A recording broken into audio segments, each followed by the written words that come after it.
Suling Emas, Jilid 13 bagian 1. Melihat musuh bergerak kacau balau, Jenderal Kam Si-ek memberi aba-aba dan menyerbulah barisannya dari depan dan kanan kiri. Terjadilah perang mati-matian, dan Jenderal Kam Si-ek yang sejak tadi memperhatikan dari tempat tinggi, kagum melihat gerakan Putri Tayami yang disangkanya seorang prajurit wanita biasa. Lalu, ia mengeprak kudanya, memainkan goloknya, ikut menyerbu musuh. Ia mengerahkan kudanya ke tengah lapangan, mendekati tempat prajurit wanita tadi roboh. Alangkah kaget, kagum, dan terharunya, ketika ia melihat seorang wanita cantik jelita menggeletak miring dalam keadaan tak bernyawa lagi. Akan tetapi, tangan kanannya masih erat-erat memegang sebatang pedang bersinar kuning, dan tangan kiri memeluk seorang anak perempuan kecil yang menangis sesenggukan. Ia merasa heran sekali, mengapa seorang prajurit wanita ikut perang membawa anaknya. Namun, kekaguman dan keharuan hatinya membuat ia cepat-cepat meloncat turun dari atas kuda, dan mengambil pula pedang bersinar kuning yang berada di tangan kanan mayat si wanita. Tak pernah ia mimpi bahwa yang ditolongnya adalah putri keturunan asli Raja Khitan, dan bahwa prajurit wanita itu adalah putri mahkota. Karena siasat dan kecerdikan Jenderal Kam Si-ek, sebentar saja pasukan Khitan yang menyerbu Shanxi dapat dipukul hancur, dan sisanya lari cerai-berai kembali ke Khitan. Jenderal Kam Si-ek membuat laporan ke atasan, mengirim pula pedang besi kuning sebagai barang rampasan. Akan tetapi ia merahasiakan soal anak kecil itu, anak putri Yalima, yang kemudian dibawanya pulang. Istrinya girang sekali menyambutnya, dan terheran-heran melihat suaminya pulang perang membawa seorang anak perempuan kecil yang cantik mungil. Kam Si-ek menceritakan keadaan anak itu, dan terharulah hati istrinya. "Biar kita pelihara dia pantas menjadi adik Xian Eng," kata istrinya sambil menimang-nimang anak itu.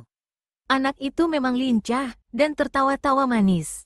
"Siapakah namamu, anak manis?" berkali-kali Nyonya Kam bertanya. Anak itu adalah anak Khitan, tidak pandai bahasa asing ini. Akan tetapi, agaknya ia cerdik dan mengerti maksud orang.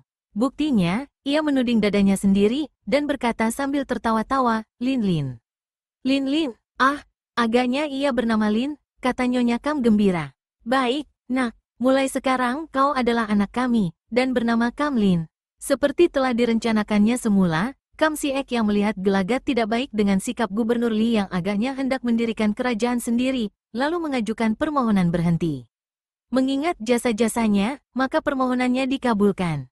Berangkatlah Kam Si-ek dengan istri dan 3 orang anaknya, termasuk Kam Lin, ke dusun Tingchun di kaki bukit Chin Lingsan. Di lembah Sungai Han yang tanahnya subur ini, ia hidup bertani dengan aman dan tenteram. "Ayah, biarkan aku ikut denganmu. Kalau ayah hendak mencari musuh-musuh yang telah membunuh ibu dan membasmi keluarga ibu, sudah menjadi tugasku pula untuk membantumu, ayah." Dengan suara merengek, Kui Eng membujuk ayahnya.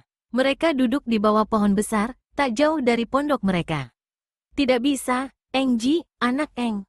Musuh-musuh itu terlalu sakti. Aku sendiri belum tentu dapat melawan dan menangkan mereka, apalagi engkau. Membawamu berarti membiarkan engkau terancam bahaya maut." "Aku tidak takut. Bukankah ayah sering menyatakan bahwa bagi seorang gagah, maut bukanlah apa-apa? Nama baik lebih penting daripada maut." Kui Seng atau Kim Mo Taisu mengelus rambut anaknya. "Betul sekali, karena itulah maka aku harus pergi menunaikan tugas, sedangkan engkau harus berada di sini. Engkau sudah dewasa, dan untuk menjaga nama baik keluarga kita, terutama nama baikmu, engkau harus berumah tangga." "Ayah," tiba-tiba sepasang pipi gadis itu menjadi merah sekali, dan sepasang matanya terbelalak seperti mata seekor kelinci berhadapan dengan harimau. Kim Mo Taisu menepuk pundak anaknya. "Mengapa kau merasa ngeri? Sudah semestinya seorang gadis menghadapi pernikahan. Bu Song seorang anak yang baik, dan aku yakin kau akan hidup bahagia sebagai istrinya." Tiba-tiba Eng Eng menundukkan mukanya yang menjadi makin merah, tidak berani ia menentang pandang mata ayahnya. Kim Mo Taisu mengangguk-angguk dan tersenyum gembira. "Inilah sebabnya mengapa aku hendak menyuruh Bu Song mengikuti ujian di kota raja. Dia anak baik, dan soal perjodohan ini sudah kubicarakan dengannya. Kau tahu, Eng Eng, Bu Song sejak dahulu tidak suka belajar ilmu silat, sungguh pun aku belum pernah bertemu orang yang memiliki bakat dan tulang lebih baik daripadanya untuk menjadi pendekar. Dia lebih tekun dan suka belajar sastra. Dan, dipikir-pikir, memang betul dia. Buktinya, ahli-ahli silat selalu hanya terlibat dengan permusuhan dan pertempuran belaka, seperti aku ini. Karena itu, dia harus menempuh ujian dan mencari kedudukan yang sesuai dengan kepintarannya. Setelah itu, baru kalian menikah. Dan kalau sudah begitu, hatiku tenteram dan kelak aku akan dapat mati meram. Ayah, kembali Eng memandang ayahnya, kali ini wajahnya agak pucat. Haha, mengapa kaget? Orang hidup kemana lagi akhirnya kalau tidak mati? Kepergianku kali ini tidak akan lama, Eng. Ayahmu hanya akan pergi mencarikan tempat untuk busong. Akan kuselidiki lebih dulu bagaimana keadaan kota raja sekarang ini, dan bagaimana pula keadaan mereka yang menempuh ujian. Setelah aku kembali, baru busongku suruh berangkat. Selama ayah pergi, kau hati-hatilah di sini bersama busong. Ah, aku malu, ayah. Malu kepada siapa? Siapa lagi? Malu kepada dia, tentu. Abis, ayah tidak ada, dan kami hanya berdua. Hahaha, anak aneh. Sudah sejak dahulu kau seringkali berdua dengan busong, mengapa malu? Dulu lain lagi, sekarang tidak sama, ayah. Abis. SSTTT, tiba-tiba Kim Mo Taisu mendorong tubuh anaknya ke samping, dan tubuhnya sendiri melesat ke depan. Sesosok bayangan manusia berkelebat, dan di depannya telah berdiri Kong Lo Sengjin yang tertawa lebar. Kau, belum pergikah engkau? Mau apa kau datang lagi ke sini, Kong Lo Sengjin? Suara Kim Mo Taisu jelas membayangkan ketidaksenangan hatinya. Sebetulnya, ia memang membenci kakek ini yang ia tahu memiliki watak aneh dan tidak baik. Sungguh pun harus diakui bahwa kakek lumpuh ini seorang yang setia lahir batin kepada kerajaan Tang. Hahaha, Kim Mo Taisu. Siapa yang sepatutnya bertanya? Akulah yang semestinya bertanya, mengapa engkau belum juga pergi? Hahaha, orang seperti engkau ini memang tiada gunanya hidup. Apalagi mempunyai cita-cita, baru berniat hendak menuntut balas saja masih ragu-ragu dan berlambat-lambatan. Heh, Kim Mo Taisu, ingatlah. Sejak dahulu, apakah artinya hidupmu? Kau mengaku sebagai seorang pendekar. Sejak kecil engkau mengejar ilmu. Setelah kini menjadi orang pandai, kau hanya menyembunyikan diri, menjadi korban perasaanmu sendiri. Apakah engkau lupa bagaimana kewajiban seorang satria, seorang pendekar? Berbakti kepada negara tak pernah. Semenjak muda hanya menjadi korban perasaan dan nafsu, patah hati, dan bermain dengan wanita. Hahaha, manusia hidup menanti mati. Selagi masih hidup, tidak mengisi hidup dengan perbuatan-perbuatan berarti, untuk apa hidup lebih lama lagi? Hanya memenuhi dunia belaka, pucat wajah Kui Seng. Melihat ini, Eng memegang lengan ayahnya. Dengan kedua pipi basah air mata, ia berkata kepada kakek itu, Kong, kakek, mengapa kau terus mengganggu ayah? Kau tahu betapa hancur hati ayah karena kematian ibu, akan tetapi engkau malah terus mengganggunya. Kong, harap kau pergi meninggalkan kami. Hahaha, Eng, ibumulah wanita yang patut dikasihani. Ibumu adalah keponakanku, dan keluarga ibumu seluruhnya habis musnah. Bahkan ibumu sendiri menjadi korban keganasan musuh. Akan tetapi, ibumu tertipu oleh laki-laki yang kini menjadi ayahmu ini, yang sama sekali tidak dapat membela nama baiknya. Ibumu adalah seorang berdarah kerajaan Tang yang jaya. Kong Lo Sengjin, Kim Mo Taisu membentak marah. Pergilah. Bukankah sudah kujanjikan bahwa aku akan mencari musuh-musuh keluarga istriku, dan takkan berhenti sebelum membasmi mereka? Pergilah, aku takkan melanggar janji. Mengapa kau masih datang untuk menyakiti hati kami, ayah dan anak? Kong Lo Sengjin tertawa bergelak, dan tiba-tiba pada saat itu terdengar suara melengking tinggi. Lengking tinggi yang aneh, dan mirip orang tertawa, akan tetapi juga seperti suara tangisan. Bukan seperti suara seorang manusia, patutnya lolong serigala, akan tetapi, suara itu mengandung daya yang luar biasa. Tubuh Eng menggigil. Kim Mo Taisu cepat memegang pundak puterinya, dan mengerahkan sinkang untuk memperkuat daya tahan puterinya. Kong Lo Sengjin tampak kaget, dan berdiri di atas sepasang tongkatnya dengan kepala dimiringkan, wajahnya tegang. Suara melengking itu terhenti, dan terganti suara orang ketawa terkekeh-kekeh. Kim Mo Taisu cepat mendorong tubuh anaknya sambil berbisik, bersembunyilah di sana. Eng kaget, dan mentaati permintaan ayahnya. Ia lari bersembunyi di balik semak-semak sambil mengintai. Dilihatnya betapa ayahnya berdiri tenang, akan tetapi keningnya berkerut. Kedua kakinya terpentang lebar, dan kedua tangannya bersedekap, matanya mengerling ke arah datangnya suara ketawa. Adapun Kong Lo Sengjin juga kelihatan tegang. Sebagai orang-orang berilmu, mereka dapat mengukur kelihayan orang yang akan muncul ini dari suaranya saja. Ranking macam itu hanya dapat dikeluarkan oleh orang yang amat tinggi ilmunya. Karena belum tahu siapa yang datang, kawan atau lawan, sambil menduga-duga, mereka menanti dengan hati tegang. Hehehehe, Kong Lo Sengjin kakek buntung, hayo berikan kepadaku suling emas itu, terdengar suara yang seakan-akan bergema, dan seperti diucapkan dari tempat amat jauh. Kong Lo Sengjin kaget, akan tetapi untuk menutupi kekagetan hatinya, ia tertawa. Sambil mengerahkan hikangnya, ia pun berseru nyaring, tak peduli siluman atau manusia, siapa takut kepadamu? Keluarlah, jangan main sembunyi dan menggertak seperti anak kecil.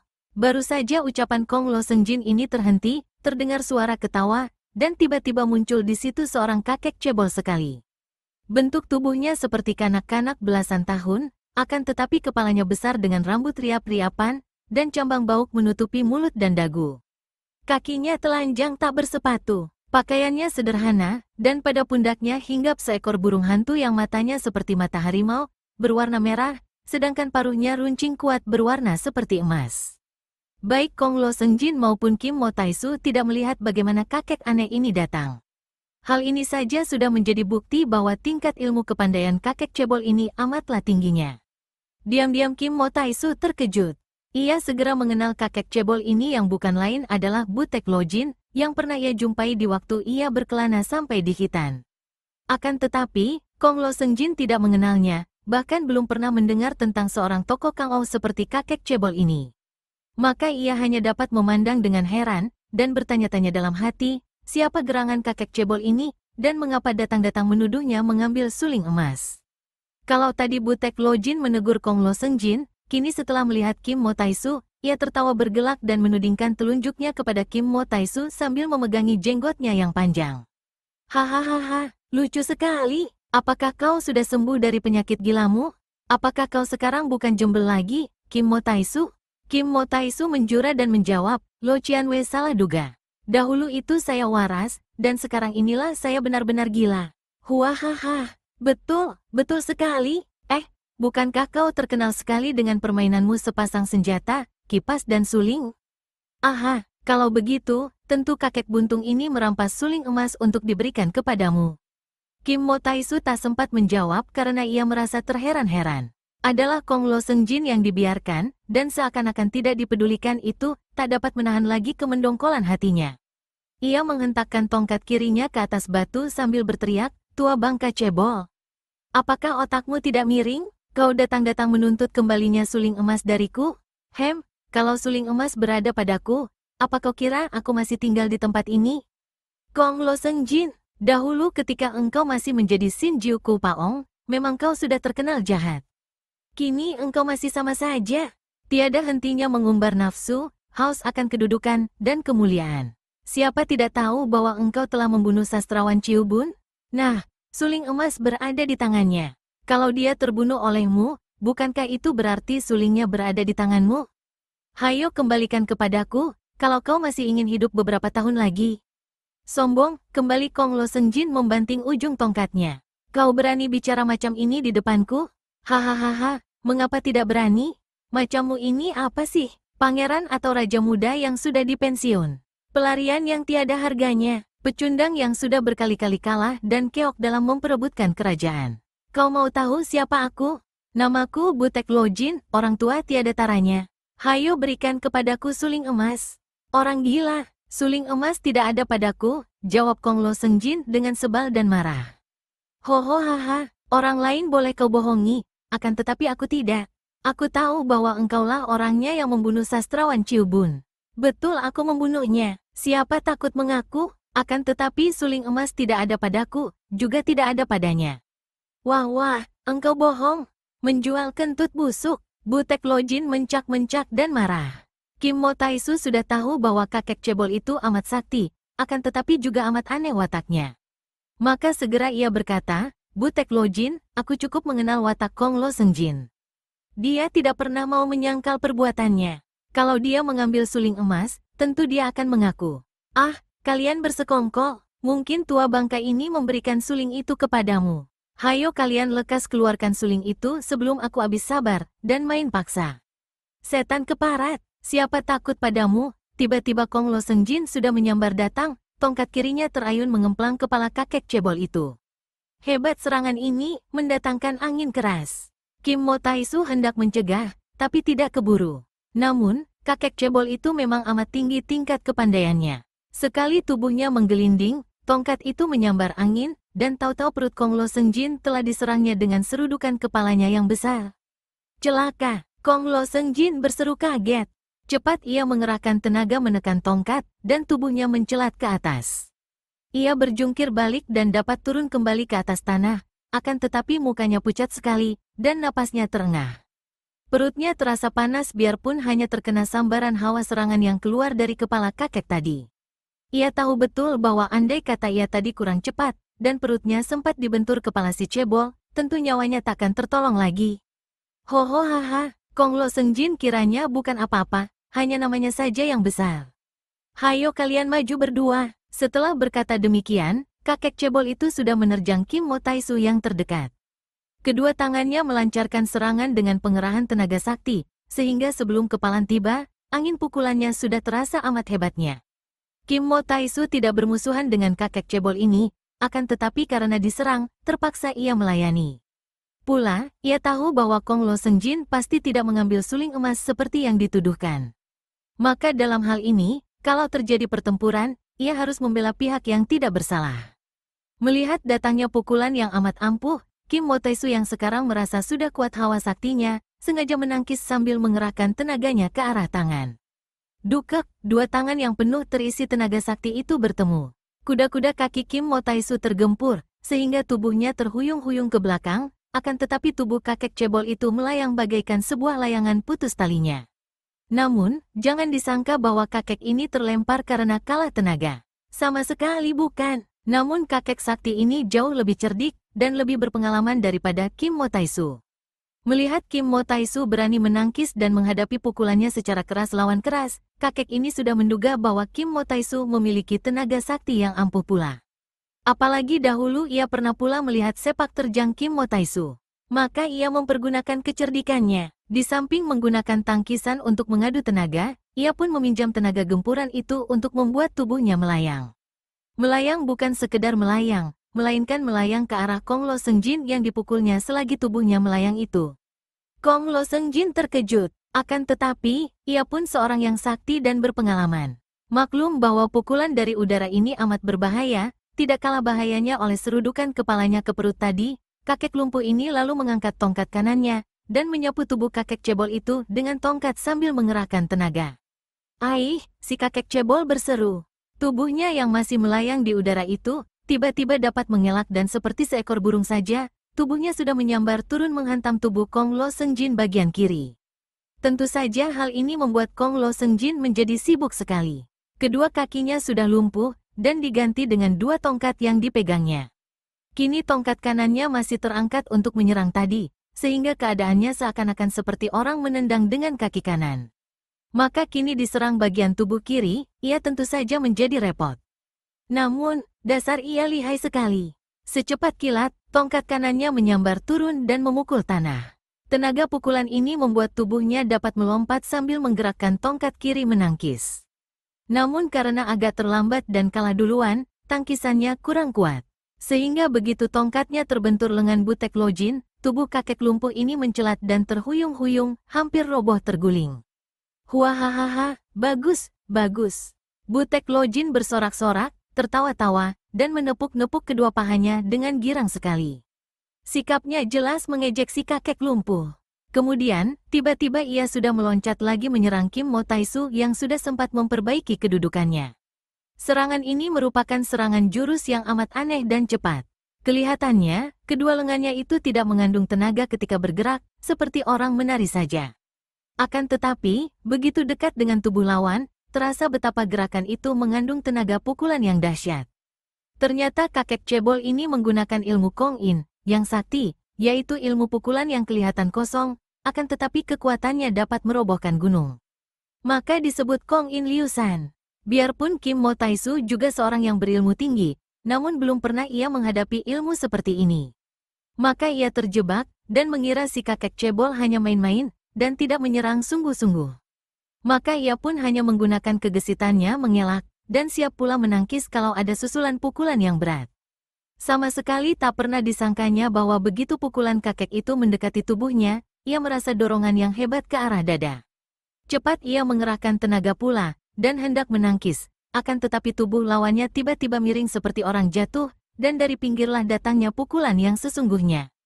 Kim Mo Taisu terkejut, dan cepat meloncat, namun tidak keburu atau kurang cepat. Bret, terdengar suara, dan ujung baju Kim Mo Taisu telah robek dan hancur kena sambaran pukulan sakti si kakek cebol. Hehehaha, Butek Lojin bersorak-sorak dan bertepuk-tepuk tangan saking girangnya, karena dalam 2 jurus berturut-turut ia telah memperoleh kemenangan terhadap kedua orang lawannya. Mendongkollah hati Kim Mo Taisu dan Kong Lo Sengjin. Kakek cebol ini selain lihai, juga cerdik. Sengaja melayani mereka berdua secara bergantian, dan mengirim serangan-serangan yang tak terduga-duga. Maka kedua orang itu sekarang melangkah maju, dan mengurung Butek Lojin yang masih terkekeh-kekeh dan enak-enak saja. Butek Lojin melihat betapa sinar mata Kong Lo Sengjin mengeluarkan sinar maut, sedangkan Kim Mo Taisu sudah mengeluarkan sebuah kipas. Sedangkan untuk mengganti pedang atau suling, Kim Mo Taisu mengeluarkan sebuah guci arak yang selalu tergantung di punggungnya. Jangan dipandang remeh sepasang senjata yang menjadi lambang sastrawan pemabokan ini, karena dengan sepasang senjata aneh ini, Kim Mo Taisu jarang menemui tanding.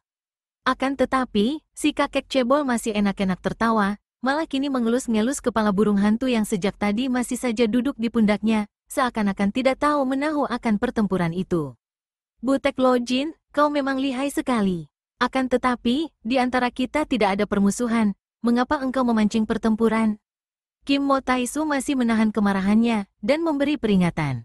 Harap kau, orang tua, suka pergi meninggalkan kami, dan jangan melanjutkan pertempuran yang tidak ada gunanya ini. Heh, siapa bilang tidak ada permusuhan? Kalau kalian tidak mengembalikan suling emas, aku tidak mau sudah. Kim Mo Taisu, apakah kau takut? Hehehe, mendongkol rasa hati Kim Mo Taisu. Kakek cebol ini boleh jadi lihai sekali, akan tetapi, sama sekali dia tidak takut. Siapa takut? Aku hanya mengingatkan kepadamu bahwa pertandingan ini tidak ada gunanya. Aku tidak tahu menahu tentang suling emas yang kau tanyakan, juga aku berani tanggung bahwa Kong Lo Sengjin tidak menyimpannya. Mengapa banyak cakap? Kakek cebol ini terlalu sombong, dan sudah bosan hidup. Berkata demikian Kong Lo Sengjin sudah menerjang maju lagi. Kini selain menerjang hebat, juga mengarahkan tongkatnya pada bagian berbahaya. Pendeknya, serangannya kini adalah serangan maut yang amat dahsyat. Kembali tubuh si kakek cebol menyelinap dan menyambar lewat samping tongkat, mendekati Kim Mo Taisu, dan mengirim tendangan ke arah Kim Mo Taisu. Terpaksa Kim Mo Taisu menggerakkan kipasnya, dan dengan menutup kipas, ia menyambut tendangan itu dengan sebuah totokan. Namun Butek Lojin yang lincah gerakannya itu telah menarik kembali kakinya, tertawa-tawa, dan tiba-tiba tubuhnya membalik. Kini ia ganti menerjang Kong Lo Sengjin dengan pukulan jarak jauh yang dilakukan secara mendadak.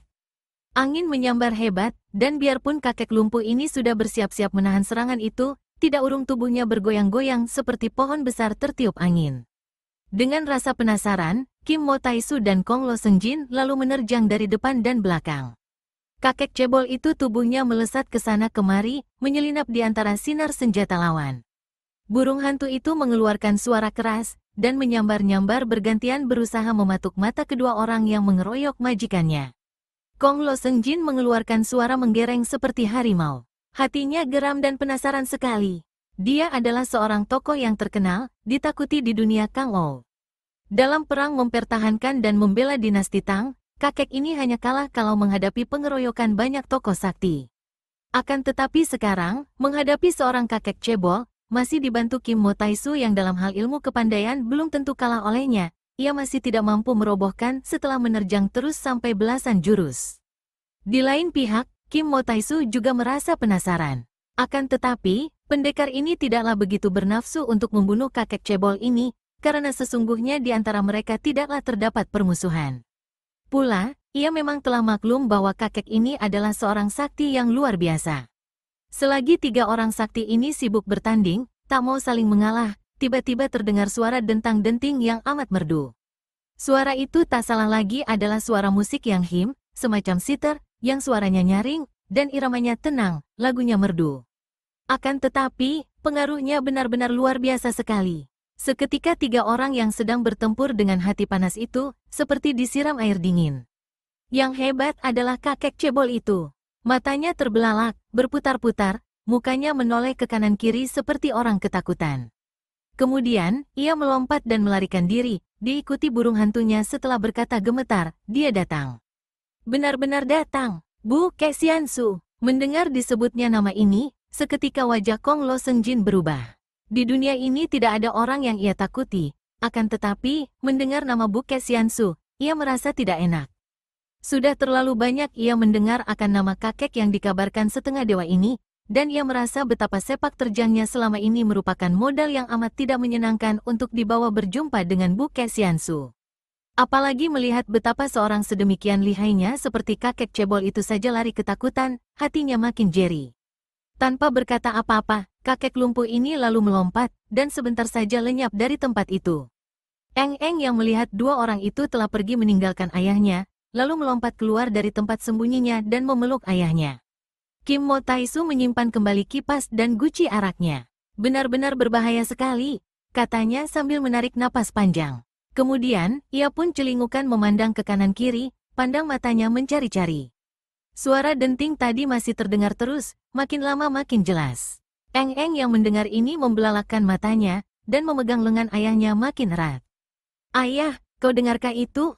Suara yang him di tengah hutan. Siapa gerangan? Diamlah, Eng. Agaknya kita mendapat anugerah dan kehormatan berjumpa dengan seorang suci. Mari kita menyongsong beliau. Dengan perasaan heran dan takut-takut, Eng mengikuti ayahnya menuju ke arah suara yang him, tanpa melepaskan lengan ayahnya yang ia ganduli. Tak lama kemudian, tibalah mereka di tempat terbuka di hutan itu, dan tampaklah seorang kakek duduk di atas batu, duduk bersila, dan memangku sebuah yang him yang ditabuhnya dengan cara memetik senar-senar itu dengan jari-jari tangan. Kakek itu duduk membelakangi mereka, dan ketika mendengar kakek itu kini mulai bernyanyi sambil asyik memetik yang him, Kim Mo Taisu tidak berani menegur, bahkan lalu berdiri tegak bersedekap, dan mendengarkan dengan teliti. Eng juga ikut pula mendengarkan. Suara yang him itu sungguh merdu dan sedap didengar, kini mengiringi suara kakek yang bernyanyi perlahan, suaranya lembut, seperti orang membaca doa. Bahagialah kita sesungguhnya, tidak membenci mereka yang membenci kita. Bahagialah kita sesungguhnya, bebas daripada penyakit di antara mereka yang sakit. Bahagialah kita sesungguhnya, bebas daripada tamak di antara mereka yang tamak. Bahagialah kita sesungguhnya, biarpun kita tidak memiliki apa-apa. Kemenangan mengakibatkan kebencian, karena yang dikalahkan takkan senang. Bahagialah dia sesungguhnya, yang telah dapat membuang kemenangan dan kekalahan. Kim Mo Taisu yang mendengarkan nyanyian ini, gemetar tubuhnya. Eng kurang mengerti akan isi nyanyian, maka ia sebentar-sebentar memandang ayahnya, sebentar-sebentar menoleh ke arah kakek yang hanya tampak punggungnya saja itu. Kakek tua yang rambutnya sudah putih semua itu bernyanyi lagi, lagu dan iramanya berbeda daripada tadi. Akan tetapi, suaranya masih tetap halus merdu seperti orang berdoa. Penyelesaian kebencian besar yang masih meninggalkan sisa dendam, bagaimanakah dapat dianggap memuaskan? Itulah sebabnya, seorang bijaksana memegang teguh perjanjian, tapi tidak menagih orang yang berutang. Maka seorang budiman memilih persetujuan, seorang sesat menuntut dengan paksaan. Jalan langit tidak memandang bulu, namun orang baik selalu dibantu. Kim Mo Taisu mengenal kata-kata yang dinyanyikan itu. Yang pertama adalah pelajaran dalam kitab agama Buddha. Adapun yang terakhir adalah pelajaran dalam kitab agama Tu. Yang membuat perasaan Kim Mo Taisu terguncang adalah isi pelajaran itu, yang seakan-akan menamparnya karena cocok sekali dengan keadaan dirinya, sehingga ia merasa tersindir. Cepat ia melangkah maju, menjura, dan berani mengeluarkan suara setelah suara yang him terhenti. Terima kasih atas nasihat-nasihat Xiansu, dan selanjutnya saya mohon petunjuk. Hening sejenak, tubuh yang duduk di atas batu itu tidak bergerak. Kemudian, batu yang diduduki itu terputar, tubuh yang duduk di atasnya ikut pula terputar, dan kakek itu telah berhadapan muka dengan Kim Mo Taisu. Melihat ini, Eng menjadi heran sekali, heran dan kagum. Ia adalah seorang gadis yang semenjak kecil menerima gemblengan ilmu silat tinggi, tahu pula akan tenaga-tenaga mukjizat dalam tubuh manusia, sudah melatih diri dengan Sin Kang, Lwe Kang, Hi Kang, dan Gin Kang. Akan tetapi, melihat kakek yang bersila di atas batu besar itu tanpa bergerak dapat memutar batu yang didudukinya, Benar-benar ia merasa seperti berhadapan dengan ilmu sihir. Kakek tua renta itu, wajahnya membayangkan ketenangan luar biasa, dan sinar matanya yang lembut itu seakan-akan telah waspada akan segala hal di sekelilingnya. Sejenak kakek itu memandang Kim Mo Taisu, kemudian melirik ke arah Eng Eng, dan alis matanya yang putih bergerak-gerak. Kemudian terdengar ia menarik napas panjang, dan berkata perlahan, segala sesuatu pun terjadilah sesuai dengan kehendakmu. Namun, kewajiban manusia untuk berusaha.